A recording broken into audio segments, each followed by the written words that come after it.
about the inflation data we're getting out of the Eurozone at the moment. You can also find the podcasts on Spotify and iTunes, Kelly. And Guy, I'm sure you'll also discuss the remarks we got out of Boris Johnson earlier today, questioning whether or not talking directly to Vladimir Putin actually can yield anything. We'll talk more about those efforts and, of course, the ongoing war in Ukraine. No real sign that Russia's military is slowing down its activities. So how much can we really read into what we are hearing out of the Kremlin? Melinda Herring, Deputy Director of the Atlantic Council's Eurasia Center, will be joining us next. This is Bloomberg.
Keeping you up to date with the news from around the world, here's the first word. I'm Angel Feliciano. Republican Senator Susan Collins plans to vote to confirm Judge Ketanji Brown Jackson to the U.S. Supreme Court. That ensures the first black woman will take a seat on the court with bipartisan support. Collins says she had a second meeting with Jackson to deal with lingering concerns. Collins' support avoids forcing the vote through the 50-50 Senate, with Vice President Kamala Harris breaking the tie. The U.S. trade chief says it's time to ditch the old playbook when it comes to China. Catherine Tai says the U.S. should forget about trying to change China's behavior and instead take a more defensive posture toward the world's second largest economy. In remarks prepared for a congressional hearing, Tai blasted China for not living up to commitments. And the Kremlin says there has been no breakthrough in talks with Ukraine. A spokesman says work needs to be done after a meeting in Turkey. Skeptical members of NATO are evaluating whether Russia's promise to scale back military operations is a turning point of the war or simply a tactical shift. Global news 24 hours a day, on air and on Bloomberg Quick Take, powered by more than 2,700 journalists and analysts in more than 120 countries. This is Bloomberg. Guy? Angel, thank you very much indeed. Let's carry on that story, pick it up and get some analysis. Melinda Herring, Atlantic Council Eurasia Center Deputy Director, joining us now for that analysis. Melinda, thank you very much indeed for your time today. Vladimir Putin has been talking to Olaf Scholz today. He's been talking to Mario Draghi today about those Istanbul peace talks. What is your assessment of how much progress is being made here? What is your assessment of the situation on the ground?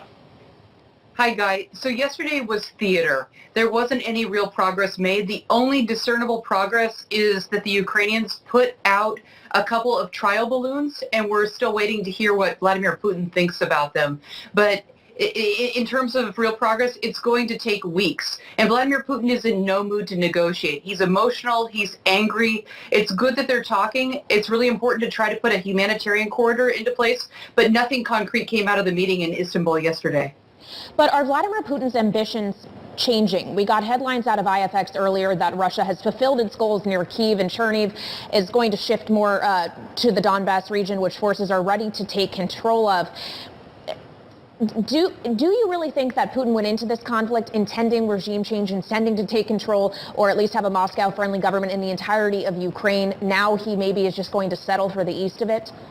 No, he's not going to settle for just the east. This is nonsense. So Vladimir Putin said, phase one is complete, and now we're moving to phase two, and we're going to concentrate on the Donbass, like you just said. That's not true. And the Russians have been bombing in Kyiv, and they've been bombing in western Ukraine since they made that announcement.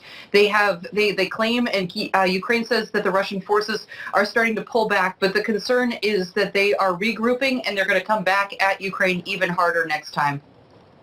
Is Chechnya the model? Chechnya is the model in Mariupol. That's Chechnya or Grozny, Syria. So there's indiscriminate bombing going on in Mariupol, which is in southeastern Ukraine, and it's horrific. You're looking at pictures of it now. There's no access to fresh drinking water. There are corpses all over the city that are unburied. There's reports that people are eating animals because there's no food, and humanitarian supplies cannot get in. The International Red Cross cannot get in, and Ukrainian humanitarian organizations cannot get in. The Russians will not let humanitarian supplies in. However, they are kidnapping children from Mariupol and sending them into Russia proper. That's one of the allegations that I think that the international community really needs to look into. And it's a large number of children who've lost their parents. So if the Russians can kidnap children and send them into Russia, why can't they allow a humanitarian corridor in Mariupol? They certainly can. Yeah, it speaks to just the sheer human tragedy that is still at play in Ukraine, Melinda. Clearly not much given to the idea of protecting civilians and protecting human life at this point. How do you then view the odds that ultimately Russia is going to resort to using biological or chemical weapons in this war? Unfortunately, there's a good chance that he may use chemical weapons. The Ukrainians are very worried that there will be a chemical weapon attack in Kyiv, and the point is to scare people. Vladimir Putin is trying to break the will of the people, and he hasn't done that so far. You know, Mariupol is very scary, and it's sort of a sign of what's to come in the rest of the country if Vladimir Putin doesn't want to if he doesn't get his way. But Vladimir Putin had four aims when he went in a month ago. He was trying to destroy the Western drive, the reform drive in Ukraine. He's failed on that. He tried to destroy NATO's unity. He's failed on that. NATO is more unified than ever before and is probably going to have new members. He tried to humiliate the West. He failed on that. And he's trying to rewrite the rules of the European security architecture, and he's failed. But this means he's more desperate. He bet his 22-year legacy on being able to take Ukraine, to topple Volodymyr Zelensky and install a pro-Russian puppet, and he hasn't been able to do that. So I think it's increasingly likely that he will resort to a chemical weapon attack. So what will be the response to that? Zelensky's talking to Biden right now. Boris Johnson was on his feet in Parliament here in the UK a little bit earlier, talking about the next stage in terms of the support that the UK is going to be providing for Ukraine. Other capitals are saying similar things. There's a talk of further ratcheting up the sanctions regime. What does the escalation process look like? If it's chemical weapons on one side, what does it look like on the other? So, Guy, the West, we don't know how the West is going to respond. And hopefully it will dislodge the resistance we've seen to sending more weapons to Ukraine. There's resistance in Washington over sending the Polish MiG fighter jets. Those jets needed to be there 3 weeks ago. So, I don't want a chemical weapon attack, but I think it's going to force Washington to reevaluate its nonsense posture that MiGs are not escalatory. So hopefully they're going to continue to send anti-aircraft systems, and then BTRs are desperately needed in Ukraine as well. Well, and we were speaking with Vygaudas Ušackas, a former EU ambassador to Russia yesterday, and his opinion is that you have to use force, that is really ultimately the only thing that Vladimir Putin is going to respond to. Is that possible on the West's part without World War III? Absolutely. And your general is absolutely right. It's the only thing that Vladimir Putin responds to and respects. So we have blinked a couple of times. The West is doing pretty well. It's unified. They've thrown a mean, nasty package of sanctions at Russia that is biting, but we didn't deter them. We didn't send enough forces early on, and we haven't sent enough weapons. And the Ukrainians, like I said before, they need fighter jets, they need BTRs, and they need anti-aircraft systems now. The Ukrainians are winning. And if the West does the right thing and continues to back them morally and with defensive material, Ukraine can get a decent deal at the table. But Ukraine has to continue to fight, and it will. There's been a discussion today, Olaf Scholz has been part of it, Mario Draghi has been part of it, about paying for energy in rubles. What do you make of that conversation? How far away are we from cutting off Russian energy completely? So I'm not a sanctions expert. I had an elaborate discussion with experts yesterday, and they say that it's unlikely, unfortunately. But that would be the way to really get Moscow's attention. But at this point, it doesn't look so likely. All right, Melinda Herring, Atlantic Council's Eurasia Center Deputy Director. Cannot say I leave this conversation encouraged or optimistic. However, I think we all have left it more informed. Thank you so much for your time. This is Bloomberg.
Talking about that all day yesterday.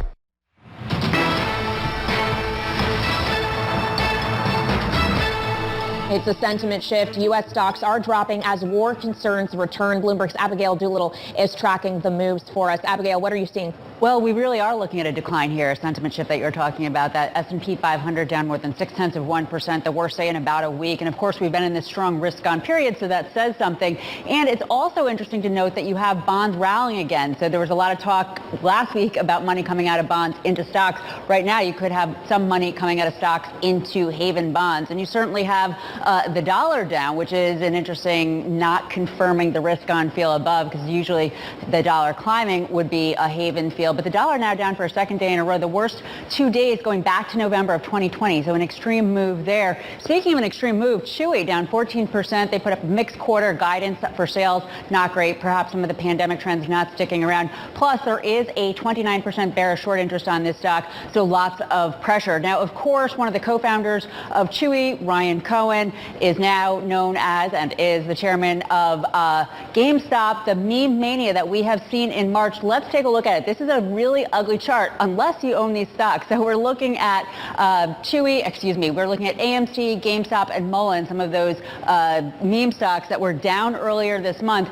Now higher, higher, higher. Mullen from the low, the trough to the peak, up 700%. That was how much GameStop was up last year. But right now, up a very, very, very healthy 35% or more. The S&P 500, not so shabby either, up about 5.4% after 2 brutal months in both February and January.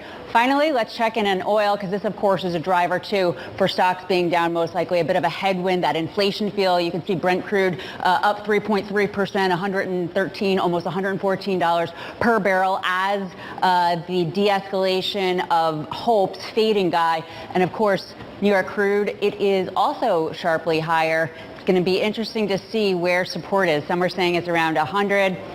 Might be a little bit lower, but it certainly does have a lot to do with what's going on over there in Russia and Ukraine. Certainly does. Abigail, great stuff. Thank you very much indeed. Kaylee, let's talk about what's coming up over the next 24 hours. Kansas City Fed President Esther George speaking at the Economic Club of New York. President Biden delivering remarks on the fight against COVID-19. And of course, it is the end of the quarter. It is indeed. I have to say, Guy, this quarter has felt like it's at least been a year long. A lot has happened in the last 3 months. And more is going to happen tomorrow. We get the OPEC meeting. We get U.S. PCE data. We get GDP out of the UK. And what's going to be critical? Probably France and Italy CPI. Germany and Eurozone unemployment will also be coming tomorrow, as well as a Blue Origin launch. That CPI, though, Guy, really going to be in focus on the European side. And I continue also to watch the yield curve. Is it signaling a recession? Are we going from boom to bust? Bringing it right around to our question of the day. Absolutely. You take a look at the GMM on the Bloomberg quarter to date. US 2-year, 160 basis points to the upside. Greece 10-year 144, Canadian 2-year 134, Australian 5-year 128. The move in the curve this quarter has been absolutely amazing. I've been doing this a long time. I can't remember anything like it. I believe this is the worst quarter for U.S. Treasuries on record, and possibly the worst drawdown on record for the global bond market as well. I'm sure you could come up with a lot of superlatives for this quarter, but we end it in a very, very different place than we started it, not just with a shift in monetary policy, but also a war that has started raging in Eastern Europe. That will be a topic of discussion coming up. Jane Harman, Wilson Center Distinguished Fellow and President Emerita, will be joining Balance of Power with David Westin on Bloomberg Television and Radio here in the U.S., Guy. Talking of radio, I'm going to DAB Digital Radio, the cable show taking to the air at the top of the hour here in London. I'll be joined by Christina Kino. As Kaylee says, that inflation data a firm focus. This is Bloomberg.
From the world of politics. Hopefully, this budget will provide a baseline for the type of work that we need to do. To the world of business. They waited too long to begin the tightening process. So they're just beginning to start to tighten at a time that inflation's way above their target. This is Balance of Power with David Weston.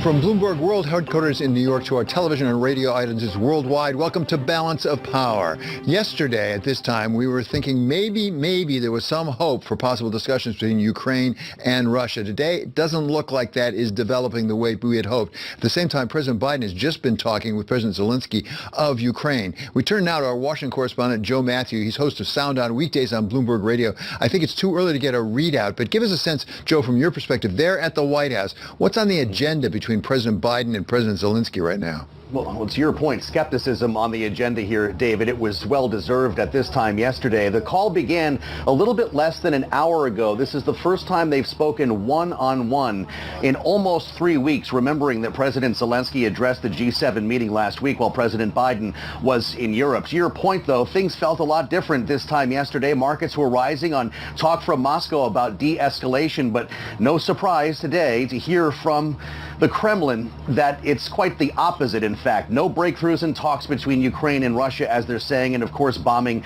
and shelling continues. A source close to the Kremlin telling Bloomberg today that Russia's military goals right now, likely goals, are the capturing, the taking of the two provinces in the east where this all began, and that land bridge that is essentially complete from the Russian border to the Crimean Peninsula. So, David, not the best update for you today with regard to the war in Ukraine, but I will add something wonderful that happened a couple of hours ago when a Russian Soyuz capsule touched down in Kazakhstan, bringing 2 Russian cosmonauts and 1 American astronaut back from the International Space Station. That American, Mark Vande Hei, just set a record for the longest ever human space flight, 355 days. The Russian commander, before he departed the ISS, said on the radio, quote, "People have problems on Earth, but in orbit we have one crew."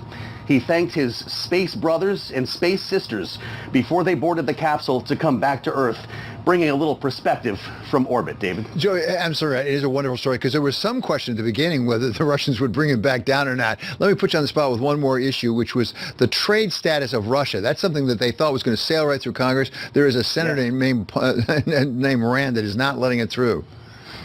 Rand Paul, that's right, has a hold on this. There are questions about the language and exactly how this bill would be written. David, it has been weeks since President Biden stood in this White House and called for Congress to do this very thing. It's something the administration cannot do on its own. It has to be done legislatively to revoke normal trade relations from Russia. We have no timeline on when that might pass. Okay, Joe, thank you so very much. That's Bloomberg's Joe Matthew, and you can listen to Joe every single day of the week at 5 p.m. Eastern Time. That's on Sound On Bloomberg Radio. In the meantime, we're going to turn to a true expert in foreign policy. She's Jane Harman, President Emerita of the Wilson Center, former Congresswoman from California, and author of Insanity Defense, Why Our Failure to Confront Hard National Security Problems Makes Us Less Safe. So, Jane, thank you so much for being here with us in New York, which is a particular pleasure. So let me ask you, do you think from your perspective and all your expertise, is Russia changing its position in Ukraine? That is to say, is it now concentrating on the East and willing to give up some in the West? I think we don't know. We don't know the answer to that, and we have to keep the pressure on. It was Teddy Roosevelt who said, talk softly and carry a big stick. I think the stick part is what we need to keep focused on with more aid and more resources to the Ukrainians and more humanitarian aid. And by the way, I think the United Nations needs to get into this and set up humanitarian zones inside the country, which, as I understand it, can be approved by the General Assembly. This doesn't have to go through the Security Council and get vetoed by Russia. So let's pause on that just from the rest of the world, if I can call it that. I mean, a lot of people have been surprised at the unanimity between the United States and NATO and other democracies in really imposing sanctions on Russia. Put aside China for the moment. Where is the rest of the world? India is not necessarily with us. There are a lot of people who are not necessarily with us. Right. The Security Council resolution condemning Russia was vetoed, so forget that. The General Assembly resolution passed, but there were 35 abstentions and 5 no votes. The 35 abstentions included Middle East countries and African countries, and it is important to understand that not everybody out there thinks Ukraine is the center of the universe. Good news that Joe Biden has lashed the U.S. back into Europe, and organizations in Europe have new purpose, including certainly the EU and NATO, but not so much the UN, as I just mentioned. And in the Middle East, they're saying, hey, people want us to ship more gas to Europe, but Europe can't transport our gas. They don't have the infrastructure yet. People want us to give back or at least loan the military aid we've gotten from the United States. What do we get for that? And what about all the other conflicts that no one's paying attention to, including, unresolved conflicts, including Syria and Yemen and a lot of the wars in Africa. So they feel that we might not be there for them, even though we want them to be there for us. If, in fact, more of the rest of the world came over to the United States, NATO side, would it really increase the pressure on President Putin? What does that do to his calculus? I think it would increase the pressure on Putin because there are or were trading relationships with Russia, and Russia plays big in the Middle East now. Remember, we let Russia in. We had this issue about not enforcing the red line in Syria. Remember that? Because they used poison gas. And so Russia came in and saved us by taking the poison gas away and putting it back in Russia. I just wonder if those are the stocks they might use on Ukraine. That's pretty horrifying to think that could happen. But Russia plays pretty big there, and Russia plays big in Africa, and so does China. I think the reason we want to do this is because remember the liberal world order? That thing we formed after World War II, which has kept the peace more or less with a few oopses like Vietnam and Iraq for 75 plus years. That needs to be built back better or built better. And if we want a world at peace with democratic values that respects human rights, we better get at it, because if we don't get at it, China, and I don't know what's going to be left of Russia, it may be vassal state of China, but China is going to form a big team and reach for people who should be on our team. What do we think we understand about President Putin's goals here, his strategic objectives? Because there was a piece in the New York Times actually today suggesting maybe what he really wants is eastern Ukraine because of the natural gas, because it's a very large natural gas reserve. Well, I think that's part of what he wants, but I think he needs a little red hat that says, make Russia great again. I don't know. It's not MAGA, it's MRGA. I think that's where he comes from, and it's kind of a messianic urge. Plus, Russian grievance. The point of my book is that after the Cold War ended, we thought we won, everybody else lost. We're the indispensable nation, to quote the late, wonderful Madeleine Albright. They're not. And so we ignored the fact that China didn't want to be us. And we ignored terrorism's rise, and we ignored Russian grievance, which, had we been magnanimous to Russia, and maybe we should be magnanimous this time if we finally get to the end. I'm not saying magnanimous to Putin, but magnanimous to the Russian people. Maybe we will build back much better. Yeah, it would have worked maybe with Germany after World War I, for example. Well, it might have come out differently. But we learned that, and it worked after World War II. Yeah. And the interesting part of this is Germany is stepping up big time to help us in Ukraine. No, exactly. That's part of the big story here. But you mentioned the liberal order that's been really in force since World War II, largely. Right. We're going to have to take a fresh look at that. But one of the things we're watching right now is a form of, if I can put it this way, economic warfare. The use of economic sanctions much more powerfully than we've seen before. At the same time, Russia clearly is trying to get around some of those, for example, through payment systems, talking with China and with India about an alternative payment system. Is that a threat to us? I think so. I do. I think if we have two world currencies, for the moment, the dollar, best as I can tell, is the primo world currency, and we maybe have an increase in all these cryptocurrencies, I think that puts us at a disadvantage, best I can tell. And I think that, again, we need a strategy around that. It's not just beat back Putin in Ukraine, but it's think about the world order going forward, in which, at least speaking from my perspective as a pro-business, pro-defense, free trade Democrat, there were a few of us, were now embalmed in museums. But what I'm saying is thinking about a world in those terms, which I guess are Bloomberg terms too, we have to be building something that everybody wants to support. Or if not everybody, most bodies want to support. Well, it raises the interesting question. I saw an account of Hank Paulson supposedly saying that a senior Chinese official saying the problem is you have better allies than we have. And as you look at this, if Russia is more or less going along with China, or the reverse, China going along with Russia, what about the United States? With Western Europe, we seem to be closer than we've been in some time. Japan, Taiwan, South Korea, that's not a bad team. It's a good team, but let's figure Israel is still neutral here. Yeah. Have we noticed this? Israel is neutral because Russia protects Israel's interests in Syria. Well, oops. We were the first country to recognize Israel. Harry Truman did that. Yeah. We've called Israel our closest democratic ally in the Middle East. And so we need a bigger team. I think it's good, the folks you named. I also think China's watching this closely. I think China made a big mistake to align itself so closely with Vladimir Putin, the person. And I think that she will be hurt by this. But if Putin gets away with this, or a lot of this, in Ukraine, China will look at Taiwan and say, well, we have Hong Kong next, and that's something we really want to avoid. They're a very close ally of ours. Jane, such a treat to have you with us. Thank you so much for being here. That is Jane Harman, President Emerita of the Wilson Center. Coming up, President Biden's budget. Does it go far enough? With Maya McGinnis of the Committee for a Responsible Budget. This is Balance of Power on Bloomberg Television and Radio.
This is Balance of Power on Bloomberg Television and Radio. I'm David Weston. We want to keep you up to date with news from around the world, and for that we turn to Mark Crumpton with First Word.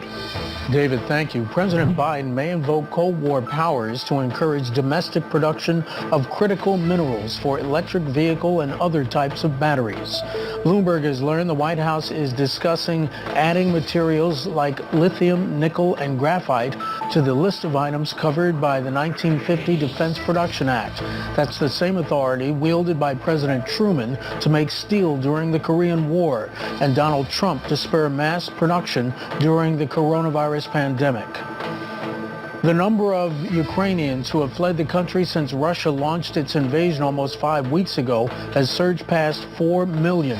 That's about 10% of the former Soviet republic's pre-war population. The United Nations says more than half have fled to Poland, with the Ukrainian government preventing men between the ages of 18 and 60 from leaving the country. The majority of the refugees have been women and children. British Prime Minister Boris Johnson says the UK is right to, quote, double down on military aid to Ukraine. Speaking to the House of Commons today, he also warned against easing sanctions on Russia prematurely.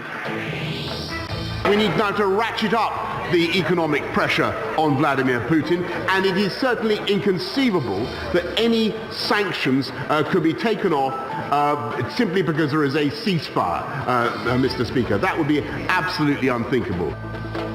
Prime Minister Johnson also said the UK and its allies have to be, quote, extremely energetic in exposing lies from Russian President Vladimir Putin's regime. New York City COVID-19 cases are rising again, particularly among people aged 25 to 34. City officials say the surge appears to be concentrated in Manhattan, the most vaccinated borough. In an unusual move, the New York City Department of Health and Mental Hygiene posted a warning on Twitter today saying it strongly recommends New Yorkers mask up indoors. The warning came in contrast to the city's COVID alert system, which identifies the COVID alert level as low risk.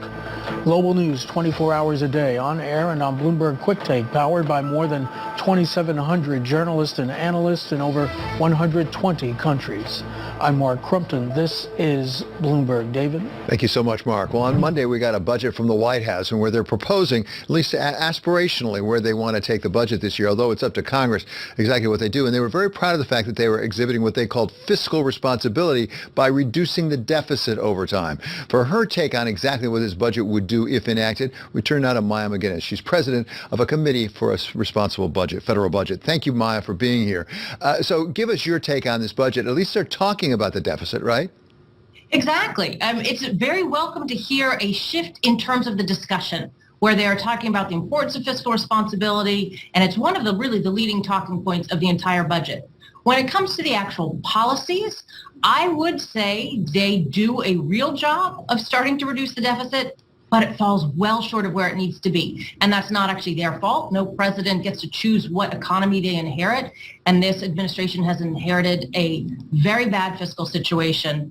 And there's a lot that has to be done about it. But basically, when it comes to the policies, their overall budget would reduce deficits from where they otherwise would be by $1 trillion.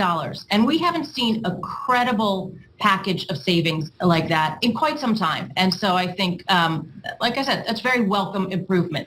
Still, this budget has a plan to borrow a $14.4 trillion in deficits over the budget window, which is 10 years.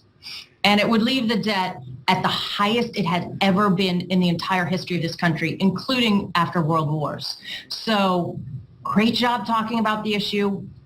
Good job starting to do something on the issue. So much more to be done if we really want to get ahead of this big debt challenge, which we unquestionably are facing. So Maya, I want to come back to one word you used, the savings reflected in this budget. I mean, those of us who run budgets in big corporations, when you try to save money, you think of cutting costs. It's awfully easy to take the top line up. Aren't the savings, as you call it here, really from increased taxes rather than from actually spending less money? They sure are. And good point. I think about budgets from a government perspective, but it's not the same as a business perspective at all. And so this savings is all from higher revenues. What the budget would do is it would increase taxes overall by $2.6 trillion in new revenues. That is a massive tax increase. And to be clear, this budget leaves out the number one priority of the administration, Build Back Better, which has further very large tax increases. So it would, if they were able to pass a bill that they're looking at, have even more in tax increases. It then goes ahead and it spends another $1.6 trillion in new spending. So you're right. When I was talking about savings, that's relative to what we've had before in the budget, or what we call the budget baseline. But they would actually tax more, a lot more, and they would spend a lot more, but they would tax enough more that there would be an additional $1 trillion. Nothing in terms of controlling spending. If one really wanted, let's say the budget process were a serious process, which it should be in this country because it is the blueprint for the national strategy of the country. This would be a great starting point for then a different party to come along and say, you do nothing on controlling spending. Here's where we think we should find the spendings. And maybe then we could start to put a package that actually was closer to the magnitude of what we need. Well, so I think, Maya, you make a really important point here. If it were a serious attempt at budgeting, implying it really isn't, what is the significance of this budget? Because everybody immediately says, well, it's just aspirational. It doesn't relate to what Congress is going to do. I mean, who and where do they get down to brass tacks and actually do the thing that you and I might think of as a real budget process? Unfortunately, they don't. I mean, that really is what is the shocker in all this, is that we basically run this country without any kind of real budget in place, certainly not with a real strategy in place. So the president's budget is supposed to come out. This budget came out 7 weeks late, but it comes out, it starts the process of then when Congress negotiates these things, and they go through and they have it all in place by the end of the fiscal year, end of September.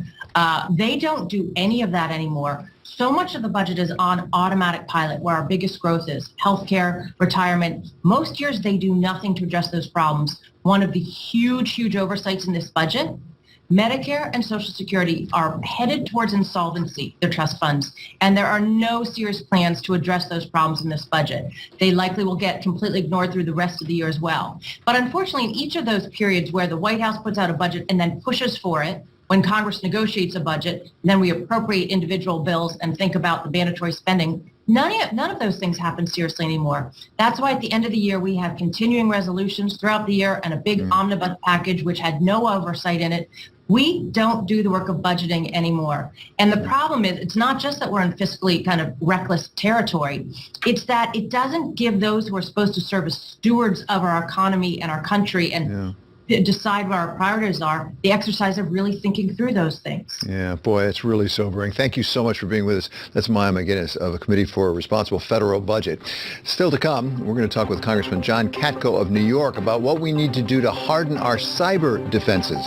This is Balance of Power on Bloomberg Television and on radio.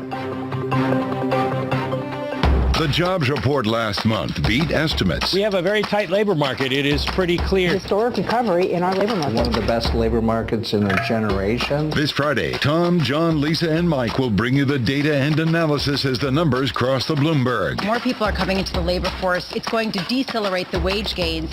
Is that good? As the Fed looks to contain inflation, it's really important that the jobs recovery continues. The March Jobs Report, Friday on Bloomberg Television and Radio.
This is Balance of Power on Bloomberg Television and Radio. I'm David Weston. Yesterday at this time, there was a risk-on kind of feel of the markets, perhaps tied in part to some hopes about the Ukraine-Russia negotiations. Today, not so many hopes about those negotiations. And by the way, it looks like a little risk-off. But to explain it all to us, welcome now Abigail Doolittle. So what's going on? Well, it does certainly feel like a little bit of a reversal. Not severe, but we do have stocks down. The S&P 500 right now down about 0.5%. The tech-heavy NASDAQ down a little bit more, down about 0.6%. And of course, we